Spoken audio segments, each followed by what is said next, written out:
And I would be a word to the wise to anyone watching this. The worst that could happen is not that you fail. The worst that could happen is you don't try.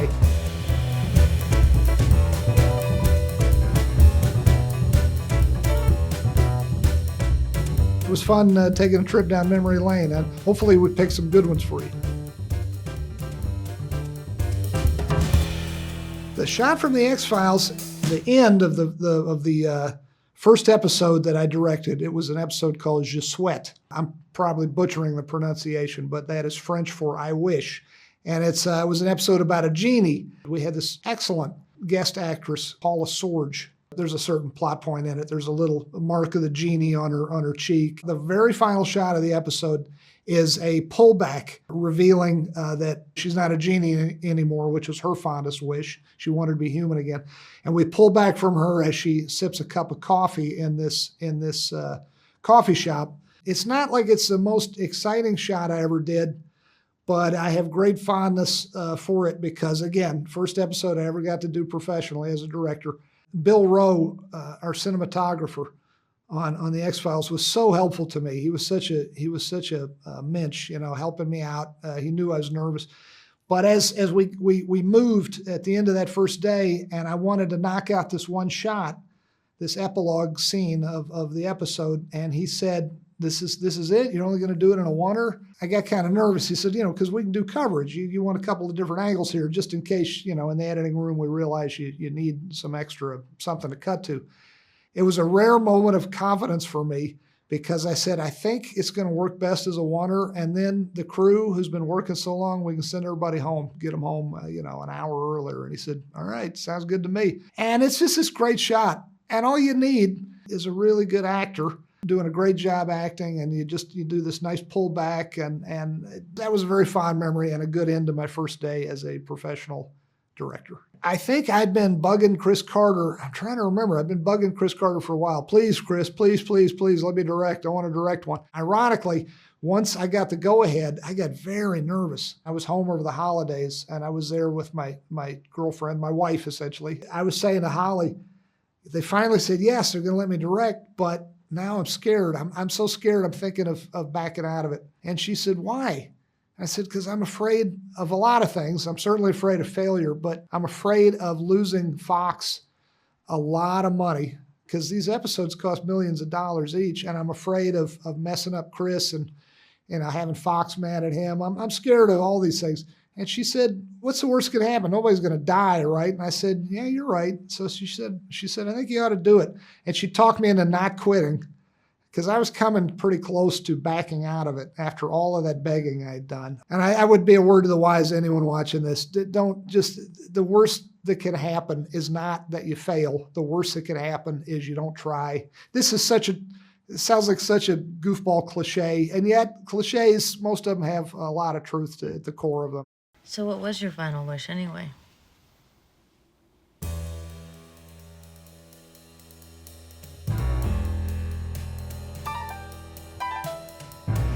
There's so many, but the one I picked for our discussion today was a shot in the pilot. You're in black. The camera pulls back from the barrel of a gun and reveals Walter White standing there pointing the gun, looking right into the lens, pointing the gun right at us. One of the things I was lucky about was I had the great John Toll as the director of photography. Double Oscar-winning John Toll, who had won the Oscar 2 years running. I think he was one of the few guys ever to have that happen for Legends of the Fall and Braveheart. And he's such a great guy. And when it got time to do that shot, he says, it says here in the script, you want to pull out of the barrel of a gun. That's going to be tough, right? And I said, yeah, I figured, but that's what I got you for. And he's like, all right, well, I suggest you do it with CG. And by the way, he might have been right, but I said, I really want to do it practically. And he said, why? I said, because, I don't know, bragging rights. He said, all right, damn it. So he and his guys, his operator and his first AC and all the guys, all the brain trusts, great bunch of guys. I think the lens was called a T-Rex, I want to say, and it was this crazy contraption that, for such a small, to get in so tight on such a small bit of real estate, ironically, you need this enormous thing that it's just like huge. It looked like it weighed 50 pounds, but this thing had a close focus of like a couple of millimeters. In other words, you could put the end of the element, the front element of the lens, right on top of the thing that you were shooting. And then we backed away with a slider. There's no human being that could hold the gun that steady. So if you look closely, you never see this from this down, because the gun was hard mounted to a C-stand and sandbagged down with a couple 100 pounds of sandbags, and just held every which way from Sunday so that it wouldn't go like this. And then Brian, just when it was time to shoot it, he just reached in and put his hand around it.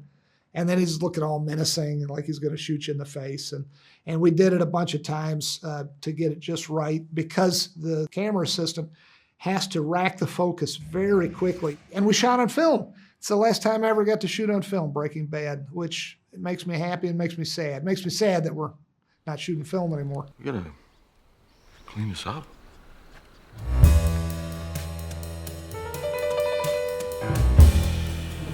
I want to talk about Arthur Albert, the DP we started with on Better Call Saul. I want to talk about a shot from the first episode, which I was the pilot, which I was lucky enough to get to direct. Beautiful lighting, beautiful camera work by Arthur and his team. The character of Jimmy McGill, played amazingly by Bob Odenkirk. He's had a really bad meeting in this fancy Dan law office, and he's coming back down to the subterranean parking deck, and he kicks the hell out of a trash can. We're in the parking deck. You're looking at him through these glass doors, and he kicks the living hell out of this thing, and we're pulling back constantly. This beautiful camera move as we're pulling back, and he's kicking.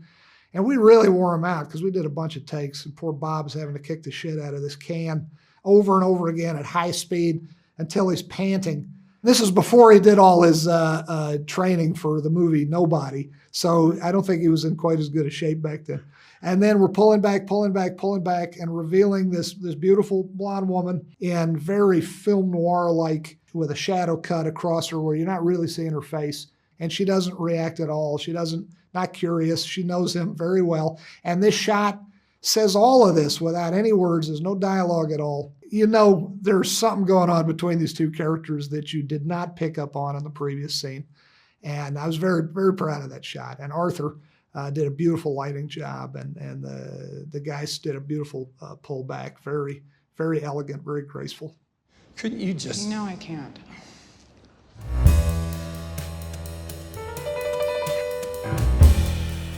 I never remember scene numbers.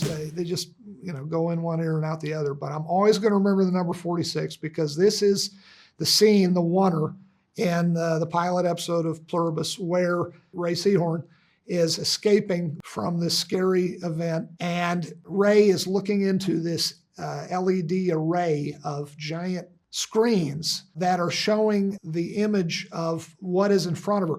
You're thinking, why do you need a giant jumbotron in front of you showing, in fact, a live feed of what is actually in front of you? The reason is because this shot spans over 6 or 7 or 8 city blocks, rounds a corner, it goes under all kinds of different lighting, and the camera shadow of this camera looking right into her face would have been ever present. It would have been all over her face throughout the whole shot, in and out, moving this way and that.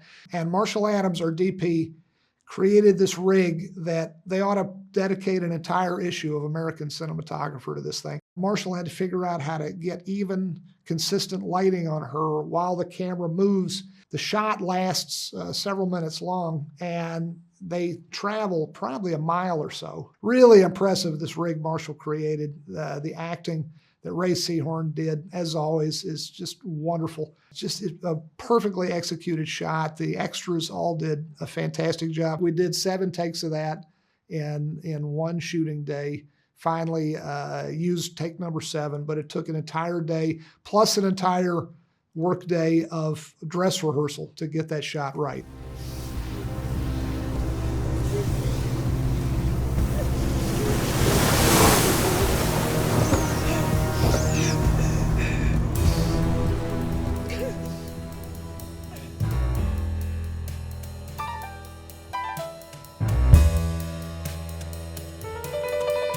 The movie Dirty Rotten Scoundrels. I love that movie. I love Steve Martin. I love Michael Caine. And Frank Oz directed it. This one always stuck with me. It was a shot that's not in the movie.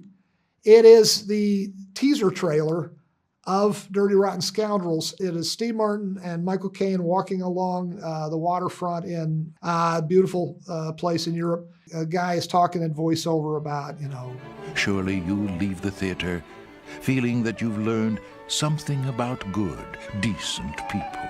and you're following in this water. You're in front of them, pulling them along, and then at some point you get behind them, and there's an old woman feeding the ducks or something, and Steve Martin pushes her into the water.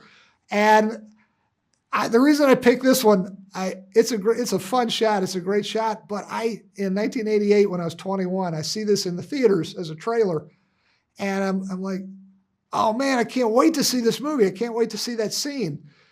And then I see the movie, and I do love the movie. It is a favorite. Frank Oz did a great job. All the guys in it, great movie. But I'm like, where the hell is that shot? God damn it. I want to see that. False advertising. I want to talk to the manager. In hindsight, being 30s, many years older, they didn't say it was in the movie, but I was so mad for years. Although it did not dampen my enthusiasm for the movie. It's a fun one.